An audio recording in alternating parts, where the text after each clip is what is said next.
एक बार किसी बात पे हम बहुत चिंतित थे तो एक पागल एक छड़ी लिए था और ऐसे घुमा रहा था और हमारे सामने आया, ऐसे गा रहा था, ऐसी शक्ति हमें दे न दाता, मन का विश्वास कमजोर होना। हमारी तरफ देखा, मुस्कुराया, चल दिया। हम उसको पंचांग प्रणाम किए थे कि प्रभु इस रूप में आकर के हमको उपदेश दे रहे, ऐसी शक्ति हमें दे न दाता, मन का विश्वास कमजोर होना, कि संशय मत करो, मेरे पर विश्वास करो। तो भगवान से प्रार्थना करनी चाहिए कि आप ऐसी कोई लीला मत कर देना महाराज जिससे हमारे विश्वास में कमी हो जाए। ऐसे जीवन में कितने अनुभव हुए जिनमें हमको केवल भगवान ने बचाया। जैसे ऐसे गंगा किनारे जा रहे थे, ऊपर पपड़ी थी और नीचे भारी दलदल, अब हम अपनी मस्ती में जा रहे थे भगवत चिंतन करते हुए, पीछे से आए, बाबा आगे मत जाना, दलदल है। उन्हें पीछे मुड़ के देखा, कोई नहीं दिखाई दिया। जो ही ऐसे छड़ी किया, अरे हमको आप बताओ यहाँ कौन आता निकालने। भगवान ने आवाज दी और कोई दिखाई नहीं दिया, और हमें लगा मेरा मालिक मेरे साथ है, वो मुझे देख रहा है। तो हमें लगता है कि अगर हम भगवान से प्रार्थना करें कि आप हमारे विश्वास को कभी न तोड़ना, नाथ हमारा विश्वास बढ़ता जाए, ऐसी शक्ति हमें दे न दाता, मन का विश्वास कमजोर हो। विश्वास कमजोर हो गया तो फिर किसी के समझाए नहीं समझोगे आप। तो प्रेम में क्या है, बिक जाना होता है। जिससे हम प्यार करते हैं उसके हाथ बिक गए। यहाँ लोक में प्रेम थोड़ी होता है, यहाँ तो काम वासना है, यहाँ प्रेम थोड़ी है। प्रेम तो वो चीज है कि हम आपसे प्यार करते हैं, अब आप हमें कटवा दे भी तो मैं आपसे ही प्यार करूंगा। आपके सुख के लिए मेरा जीवन है, आपके लिए मेरा जीवन है। लेकिन यहाँ ऐसा नहीं होता। प्यार का नाटक केवल वासनाओं की पूर्ति के लिए, प्यार तो भगवान से होता है। और जब अगर प्यार आपका शुद्ध है तो वहीं भगवान विराजमान है, जहाँ प्यार है।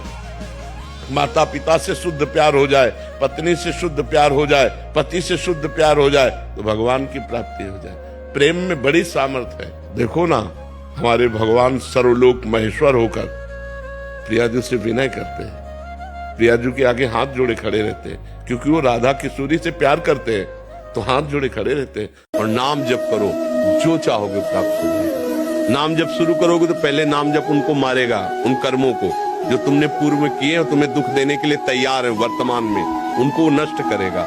इसीलिए समय लगता है। अब आदमी सोचता है कि यार इतने दिन से माला जप रहा हूँ, कोई लाभ तो मिला नहीं। वो लाभ हो रहा है, तुम्हारे दुखों का नाश हो रहा है, अशुभों का नाश हो रहा है। जिस दिन उनको मिटा दिया तो फिर जो आनंद मिलेगा वो जीवन प्रसाद।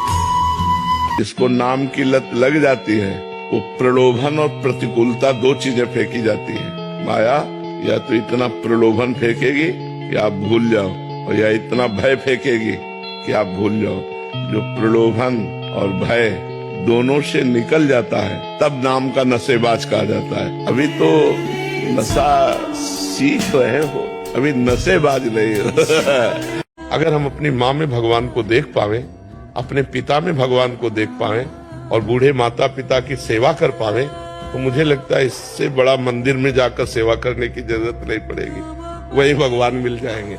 अपने माता पिता को छोड़ दे और वो बूढ़े हैं, अब उनकी सेवा नहीं हो पा रही, और मंदिर में जाके दूध चढ़ाओ तो तुम्हारा कल्याण नहीं होने वाला, कल्याण नहीं होने वाला। तो हम इसलिए होश दिलाते हैं कि यहाँ तुम जो कुछ इकट्ठा कर रहे हो ये तुम्हारे साथ नहीं जाएगा।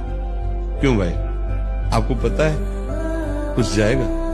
अच्छा, अकेले, केवल अकेले जाना है आपको, कोई दोस्त नहीं साथ होगा। दुनिया में लाखों का मेला जुड़ा, हंसा जब जब उड़ा तो यार बैंक बैलेंस भी नहीं जाएगा, कोई मित्र नहीं जाएगा, पत्नी भी नहीं जाएगी, कोई नहीं जाएगा। तो एक तो कुछ ऐसा खर्चा पानी की व्यवस्था कर लो कि आपकी उस यात्रा में काम आवे, वो है नाम। इसीलिए हम सबको कहते हैं नाम जप करो। ये संसार एक दलदल है, अगर इसमें भगवान के नाम का सहारा नहीं लिया, भगवान के चरणों का सहारा नहीं लिया, भगवत चिंतन नहीं किया, तो तुम चाहे जितना प्रयास कर लो, धंसते चले जाओगे, निकल नहीं सकते। निकला हुआ पुरुष हमें हाथ पकड़ावे और फिर हम प्रयास करें तो एक झटके में निकल सकते हैं। या मान लो जैसे रस्सी का सहारा दे दे या कोई हमें सहारा दे दे तो हम दलदल से निकल पावे। इस मोह रूपी दलदल से, अज्ञान रूपी दलदल से, प्रपंच रूपी दलदल से भगवान के नाम का सहारा, भगवान का सहारा या गुरु का सहारा जब तक हम नहीं लेंगे तब तक नहीं निकल सकते। और सहारा तब माना जाता है जब निरंतर चिंतन किया जाए। लोग क्या कहते हैं ये तो सुन के पागल हो जाओगे। कभी भी लोग अच्छा नहीं कहेंगे। कुछ भी करो, अगर 50 आपको सपोर्ट देने वाले हैं तो 50 आपका विरोध करने वाले। कहीं भी कुछ भी पूरे जीवन में देखा है। हमको किसी की तरफ नहीं देखना, अपने मार्ग अपने गलत नहीं होने चाहिए। अपना उद्देश्य ठीक है, व्यवहार ठीक है, चरित्र ठीक है, अब जिसको जो कहना कहता रहे। अपना उद्देश्य गलत हो गया तो फिर गड़बड़ हो जाएगा। कभी निंदा मत करना, किसी की निंदा मत करना। गुरुजनों की तो करे ही ना, अपने को बचा के रखो। अगर निंदा करोगे तो भजन करते हुए भी आप भगवत प्राप्ति नहीं कर पाओगे। एक भी संसार में कोई ऐसा व्यक्ति ना हो जिससे हमारा द्वेष हो, द्रोह हो। फिर गुरुदेव से तो होना ही नहीं चाहिए। हमारी मन नहीं बैठ रहा, हमारी बात नहीं बन रही तो हम दूरी होकर उनको प्रणाम करके भजन करें। हम जहाँ रहेंगे गुरु वही चिंतन आपका करें। हाँ बस बस बस, पर उनकी निंदा न करें। की चिंता करने से क्या हो जाएगा? आप कुछ संभाल लेंगे क्या? आप अपने एक रोम को भी नहीं संभाल सकते। अगर वो गिरना चाह रहा है, समय आ गया है, वो गिर जाएगा। जो भी अपना है, चाहे रिश्ता हो, चाहे वस्तु हो, चाहे संपत्ति हो, चाहे शरीर हो, वो प्रभु को समर्पित भावना से कर दो। तो आपको जब कभी किसी की चिंता हो तो प्रभु की तरफ देखो कि नाथ, इस शरीर से इसका ये संबंध है, मेरी तो सामर्थ्य नहीं, ये सुखी रहे, स्वस्थ रहे। हमारी बात गांठ बांध लेना।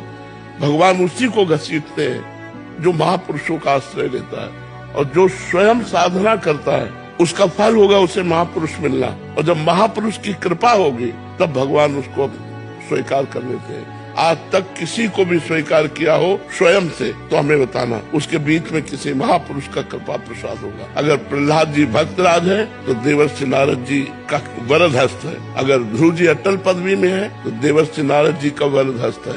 ऐसे जगह जगह बिना महापुरुष के कोई भगवान का लाडला नहीं बन सकता। और भगवान की अपार कृपा बरस रही है। प्रिया प्रीतम ऐसे रस बरसा रहे तो हमें ऐसे पीना। हम ऐसे हैं, महापुरुष जब जबरदस्ती करके ऐसे कर देते हैं तब हम पान कर पाते हैं। हम पान करने भी चलते हैं तो ऐसे पान करते हैं, अहम युग। और ये अहम से पान नहीं होता, ये दैन्य से पान होता है। वो दैन्य अहम का नाश सिर्फ महापुरुष जन करते हैं।